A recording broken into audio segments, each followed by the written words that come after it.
just a bit of background, first of all, to Menzies and to the women's portfolio. Menzies is a top 20 accountancy practice, and we have 6 offices in London and the South East. Our core business is in the SME market and the owner-managed business and the owners themselves. And we have all the normal disciplines that an accountancy practice would have, and some extra specialties. And we would take businesses from start-up through their growth to sale, and then post-sale wealth management for our clients. The women's portfolio was actually formed to give support to women in business generally. And the women's portfolio event that you're here at tonight, that was to give us a forum to get women together, to give you an opportunity to all network with each other and get to know each other. As you all know, people do business with other people, and we buy from people that we trust. And one of the ways that we learn to trust people is to get to know them. So this type of event enables you to get to know each other and to perhaps try each other out and learn to buy and sell to each other.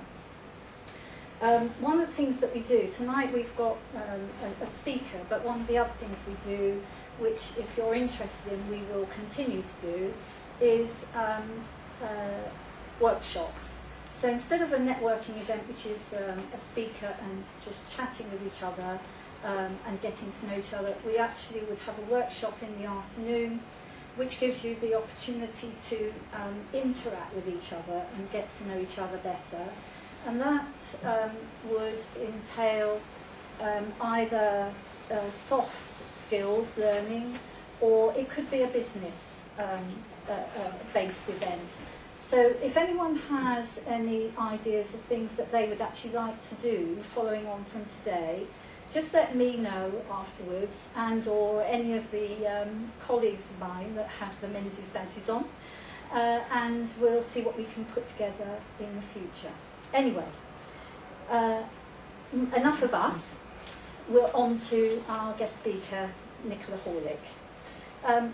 Nicola is the founder and CEO of Branding Asset Management, and she's worked in the fund management industry for over 25 years, and she's participated in the growth of some of UK's premier asset management businesses. She's been described, and this is probably why you're all here, she's been described in the media as Superwoman for her ability to balance her high-flying career with bringing up several children. In recent times, Nicola has also become a film producer, a capital investor and a restaurateur. She's about to open the first of what she's hoping to be one of many restaurant bars, and it's opening in Barnes, and it's called Georgina's. In 1997, she might be surprised I spotted this, in 1997 Nicola wrote a book, Can You Have It All? And I, for one, am interested to hear tonight, perhaps, how does she do it all? So anyway, Nicola, over to you. Thank you very much.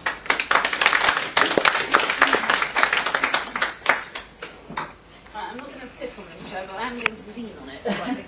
And that's because I managed to snap my cruciate ligament skiing and had to have it operated on. So I apologise for leaning on this. Otherwise I might keel over at some stage of my day. So it's lovely to see so many of you here tonight. And what Linda and I thought was that I'd talk a bit about my career, in inverted commas, but also a bit about being a mother, juggling and all of that, because I'm sure some of you are mothers, some of you might be mothers in the future, and it's a good topic to talk about. So, and then, as Linda said, we'll have questions at the end. So, in terms of my career, first of all, I went to Oxford University and I read law, but I decided not to be a lawyer. I thought about being a barrister, but in those days you didn't get paid anything at all. And being a solicitor, I decided was probably going to be too boring. So I decided instead to go into the city. And I was very fortunate because I was selected to be a graduate trainee at what was then the premier merchant bank in the city called S.G. Warburg. And I was really excited when I was offered a job there, because when I was going to the final interviews on the milk round to all these various banks, usually when I went to places like Rothschild's and Barings, it was 10 people being interviewed for 5 places, and there were 9 men and me. And all of the guys have been to either Eton or Winchester, all of us have been to Oxford or Cambridge, and that's what it was like, and there was no one who had a particularly interesting background other than that. When I went to Warburg's, on the other hand, there were equal numbers of men and women being interviewed. They came from all over the world, and it just seemed to me that there was a major difference between Warburg's and these other banks. And then I discovered, because we didn't have the internet then, and we had a really terrible careers library and no proper advice at Oxford, I discovered that Warburg's had been founded post-war, unlike the other banks that had been around for 200 or 300 years, that it had risen to the #1 position in the city, and that clearly was because it was a very meritocratic organisation and very outward-looking in a way that maybe some of these other banks weren't. So when I got my job offer from Warburg's, I was really excited, and I just knew instinctively that it was the right thing to do to go there. So I went there, and we were told that it was going to be a 2-year training programme.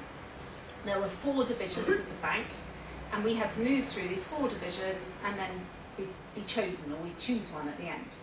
And I was put into asset management first, and after 6 months I was supposed to move to the banking department, and I said, no, I don't want to move, I want to stay in asset management. And they said, no, you have to move, it's part of the training scheme. And I said, no, I really don't want to move.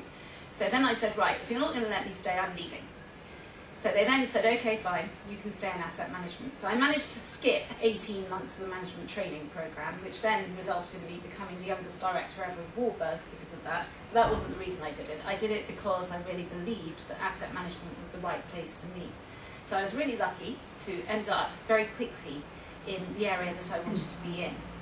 The next stroke of luck that I had a couple of months later was that I was walking past the desk of this person who was like the iconic fund management person of his generation. He was a brilliant fund manager with fantastic performance results, and his name was Leonard Lish, and everybody was terrified of him. And I was walking past his desk, because we all sat in open plan, and he said to me, he didn't know who I was, he just said, could you take this piece of paper down to the stock department? And we were on the 4th floor, and the stock department was on the ground floor. So I took the piece of paper, and we had very dodgy lifts, we're in a sort of really bad, grotty 1960s building. So I ran downstairs, took this piece of paper to the stock department, ran back upstairs as fast as I could, and then reported to Leonard that I delivered it. He said, no one's ever done anything so quickly for me ever, and you will work for me, my girl. So he then went to see the other people, all the other senior people, and said, I want that girl to work for me. So I went to work with Leonard, and everybody said, you're completely mad. I mean, he's a nightmare to work with, terrible temper and just awful. And I said, well, my mother's Polish, and I'm used to terrible tempers, so I'm sure I'll manage to cope. So I went to work with Leonard, and we actually worked together for 8 years, night and day, building a business within what then became Mercury Asset Management, which became actually the largest fund management business in the UK, which spun out of Warburg's.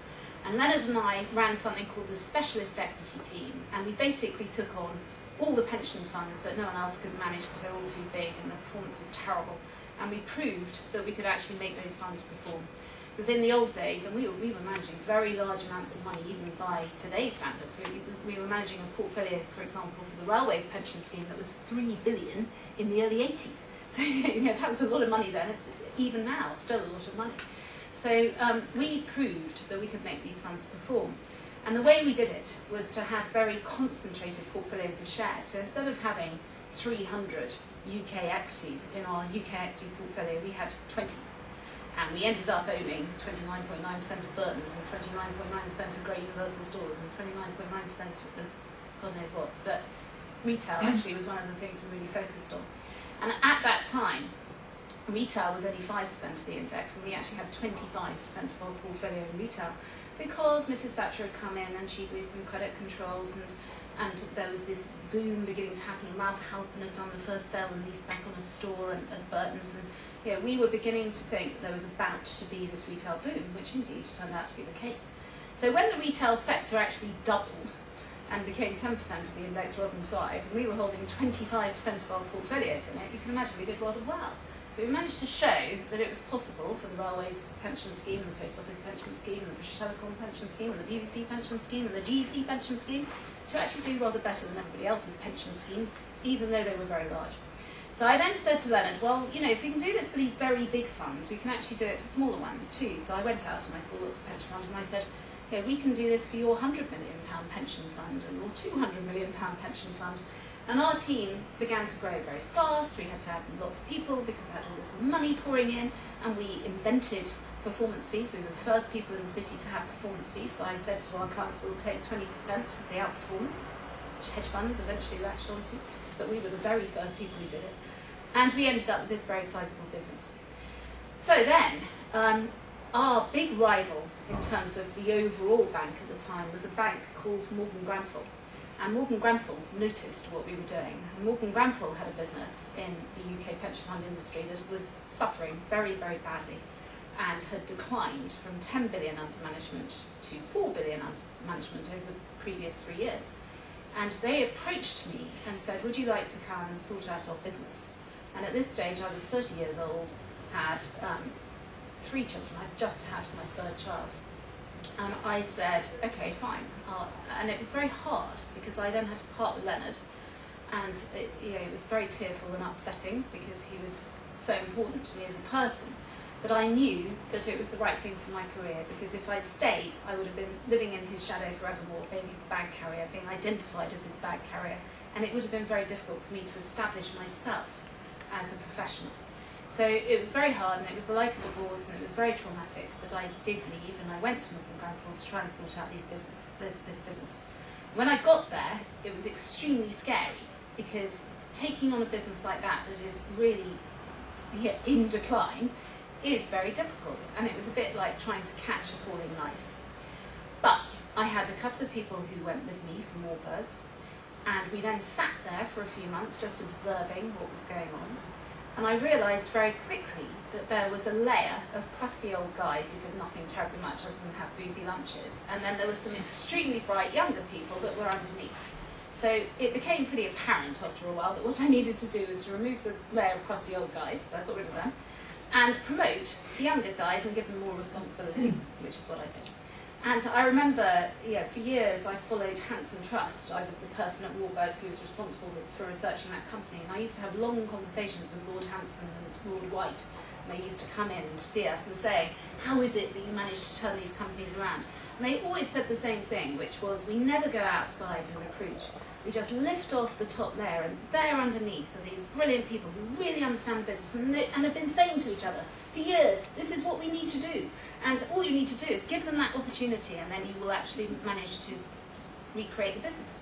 So that's exactly what I did. I took their advice, and that's exactly what happened. The minute that I got rid of the crusty old guys and put the young guys in charge, the business turned on a sixpence, the performance started to go like that, and Morgan Grenfell's business went from 4 billion under management, actually got down to 3, I think, in the absolute nadir, to 22.5 billion 5 years later, completely through organic growth.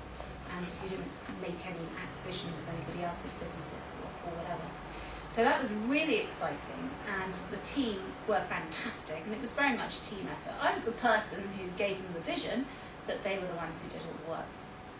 So then, there was then a sort of slightly unfortunate incident which involved a rogue trader, which was nothing whatsoever to do with me. It was a European equity manager, and I was a UK equity manager, and he was in the international division, and I ran the UK division. But he managed to blow a £450 million hole, that these merchant banks were actually quite small businesses, and if it hadn't been for the fact that Morgan Grenfell was owned by Deutsche Bank, that would have been the end of Morgan Grenfell. It would have been another Baring situation. So fortunately, Deutsche came in and dug them out of the hole. My boss, though, was a casualty of the whole thing and got fired, even though he couldn't possibly have known what was going on. And I was on maternity leave at that time, having my 5th child at that stage, and I came back and tried to sort of hold the fort, and rather naively, what I really should have done was to resign and just go home and wait for the phone to ring, given the way they treated my boss. But I sort of felt obliged to try and look after the clients and my team and so on. So I went back and I found myself directly in the firing line from a political point of view. Someone else had been brought in from a different bit of the bank to head up our amazing business that was doing so well. And he clearly decided that this was the place to be and was intent on getting rid of me. And so sort of basically set me up and had me suspended and accused me of trying to leave and go to another bank and take the entire team, none of which was actually true. So I then found myself suspended, which was rather interesting. And if I had been going to leave, I would have had my employment contract, I would have had my staff handbook. I didn't have any of these things. So I found myself on the street, being told on a Tuesday to go and see a lawyer and come back on the Friday to discuss it. So I went to see the lawyer, and the lawyer said, "Oh, we can't do anything without your contract and your employment handbook, so just go home." So I went home. I got home. I'd been told that no one would know about this. It would be completely confidential. And about a minute after I got home, the phone rang. And one of my very best friends, who I was at school with, I was at university with her as well, and had worked with in the city, rang me and said, "I'm so sorry about what's happened." And I said, "Well, how do you know?" And she said, "Well, it's on Reuters." So my husband found out from reading Reuters. It was in the Evening Standard. So my grandmother, who lived in London, read it in the Evening Standard. He then rang up my parents and told them. I didn't get a chance to tell anybody. So suddenly I find myself in this terrible position. Then the doorbell rings, and I look out of the window, and there were literally 60 or 70 members of the press on my doorstep, and satellite vans, and TV crews, and radio cars, and it was absolutely extraordinary. And there I was in Kensington on my own in a house which was terraced, and actually I had a baby and a nanny in the house as well. And I mean, I couldn't get out. I had to close all the curtains. Every time I went near the window, there were blue flashes of light. So it was very, very hard and very strange and very difficult. And it was January, and there was no news. And the only other bit of news was that Tony Bullimore was stuck under a boat somewhere near the Antarctic. So you can imagine, there I was, a 36-year-old woman with 5 children, paid £1.5 million a year, suspended from her job in the city of London, and it was a German bank versus this poor little innocent English woman. So it became not just an English story, but a global story. And it was very, very odd being at the centre of that. So I sort of changed lawyers because I thought I'd better get a heavier weight lawyer. And they tried to sort of navigate my way through this. I ended up with Charlie Faulkner, now Lord Faulkner, as my QC, and he said to me, he gave me a very good piece of advice. He said, "Okay, look, you've clearly been constructively dismissed." Being a lawyer myself, I obviously understood what he was talking about. And we could fight this, and we're likely to win. It'll cost you £750,000 because it'll go to the High Court, and you may not win, and it may be a disaster financially. And also, people don't like women, or anyone really, who pursues it, but particularly not women who pursue things through the courts. So it's actually better just to forget it and get on with your life. And I had been approached by 12 different banks asking me to do things, and my old boss, who I felt had unfairly been pushed out of Morgan Bradford, had been approached by 12 people, and only one of them was the same. So we had 23 options in front of us. So he and I sat and we looked at them, and we came down to 2. One was an American bank, and one was a French bank. And the French bank were going to give us 30% of the business, and the American bank weren't going to give us any equity at all, but it was a very big name. And we decided in the end that we would go for the bank that was giving us the equity, so we went for the French bank, Société, and we set up from scratch their UK subsidiary. And we promised that we would get 5 billion of assets in 5 years, and we got to 5 billion in 2 and 7 billion in 3, and they then got a bit worried about how much the 30% would cost them to repurchase. So they then spent a year, the whole of 2001, negotiating with me about buying that back. So I then arranged it for my colleagues. I was the one who did all the negotiating. I remember feeling slightly aggrieved, actually. On the 16th of November 2001, on a Friday evening, I came out, and it was a really cold night. It got out like -5. And there I was at 1 o'clock in the morning, standing on Fleet Street, having come out of Freshfields or someone's offices, on my own. Everybody else had left it all to me to negotiate this incredibly important thing with them. And I then had to walk to Buckingham Palace before I could find a taxi. And I was thinking, where the hell are all these people? Are they interested in how much money they're going to make out of this? So I made all this money for all these people, and then decided, after not very long, so I was not going to stay at Société because it was horrific. They started sending all sorts of people to interfere, French people to interfere with our business, and I said that I'm not doing this anymore, it's just too much. So I left and I set up Brandine, our current business, with Sir Derek Higgs, who had been the head of corporate finance at Warburgs and who had been one of my sort of city mentors through my career. And he and I set up Brandine, and we decided we were going to have a very different investment boutique that would focus on alternative investing, meaning private equity and distressed debt, and we created all sorts of interesting things, and that's how we got involved in film, for example, because we created a fund called Resonant Music, which financed the music in films. Because often independent producers, when they get to the end of the project, music is the last thing to go in, and they've run out of money by that stage. So we go in, or we did, and say, yeah, we'll give you the money in return for all of the music rights. And so we created this portfolio of 150 scores. For example, Resonant Music owns all of the rights for the King's Speech, including the master tapes, owns everything for Woman in Black, and Harry Brown, and Rock'n'Roller, and lots of big name films. And so we created that. Derek then very sadly died suddenly in 2008, and I then sort of felt that I wanted to get rid of the business in 2009 after he died. And so I sold it to Aberdeen at the end of 2009, and we then decided, the core of my team that had stayed with me all through this, all through SocGen and all through the whole thing, that we would focus more on film, and then I decided I'd do my restaurant project at the same time. So today we have Derby Street Films, we have Derby Street Films 2, Derby Street Films 1 has 8 film development projects. So with that we've gone to the beginning of the project rather than the end. Music's at the end, development is about the script. So what we've been doing is developing with producers, and sometimes we are the producers, film projects. So for example, I'm the producer on a film called Queen of Diamonds, where Catherine Hardwicke, who directed Twilight, the first Twilight movie, and Red Riding Hood is the director.